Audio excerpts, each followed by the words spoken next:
Hello, Jacob here. Finally calmed down and figure I'll go ahead and actually give you my final takes on this game and the Vikings going into the bye week. So without further ado, let's get into it. So yeah, thanks for everyone who watched my raw and unedited video after the Vikings, well, that huge comeback that, let's be honest here, I didn't see coming. Probably me and most of the Vikings fans, let's be honest here. I mean, I knew we could make it competitive at least, but wow. Just wow overall. I mean, that first half couldn't have gone any worse for the Vikings. I mean, we couldn't stop anybody. Our offense looked lethargic. Von Miller and the boys were having a field day against us.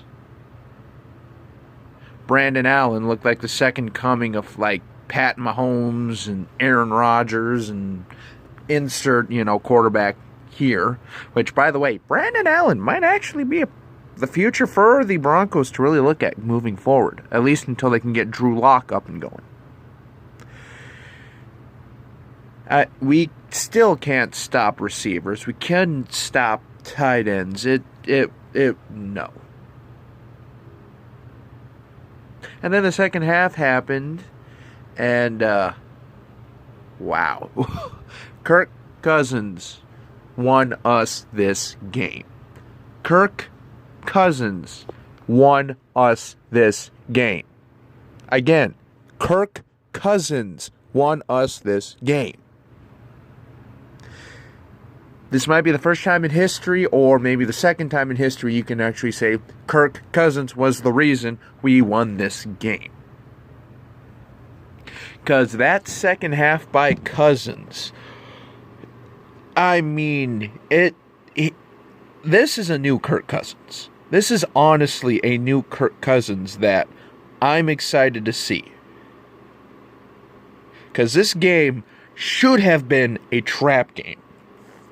Bar none, far and away should have been a trap game. But Kirk Cousins' final stat line, 29 of 35 for 319 and 3 touchdowns. Yeah, that was a hell of an effort there.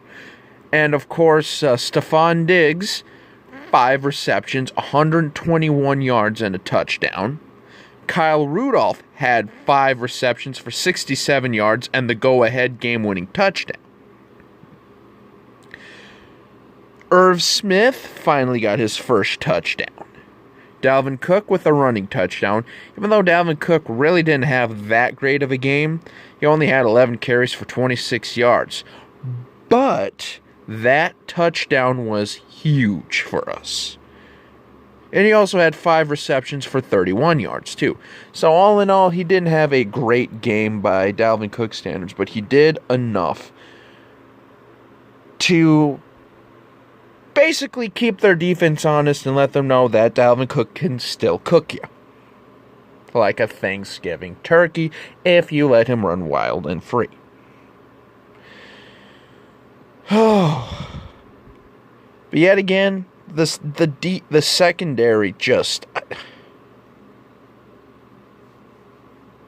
I mean, I've made videos on it.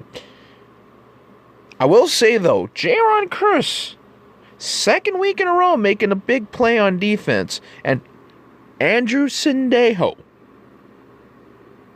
has a pick for the Vikings. And ironically, the last interception that Kirk Cousins threw was to Andrew Sendejo against the Eagles. Oh boy, it's amazing how just a couple weeks can work, ain't it?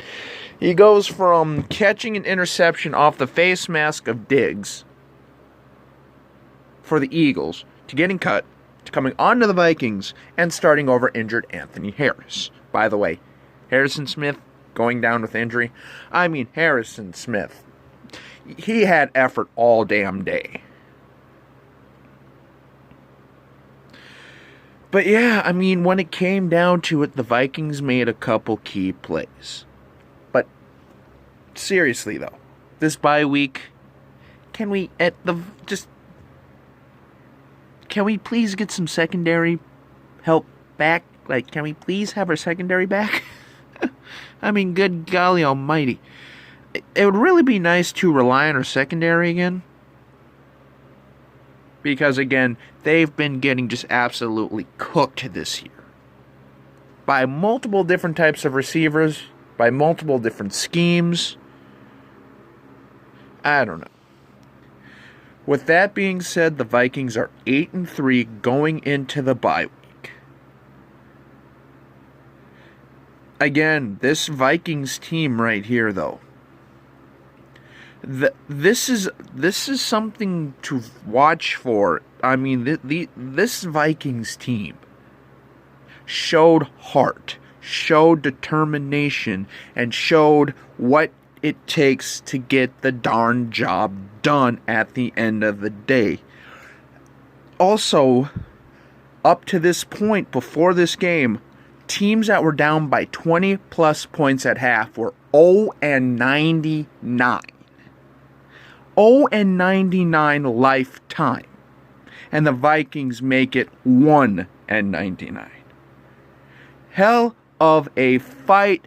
Let's clean it up. Go to the bye. Let's get some rest.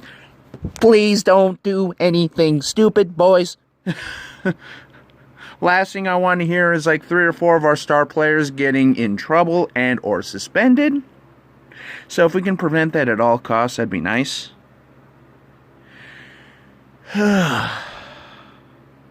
So yeah, 8-3 going into the bye. This is Jacob, and we'll talk to you later.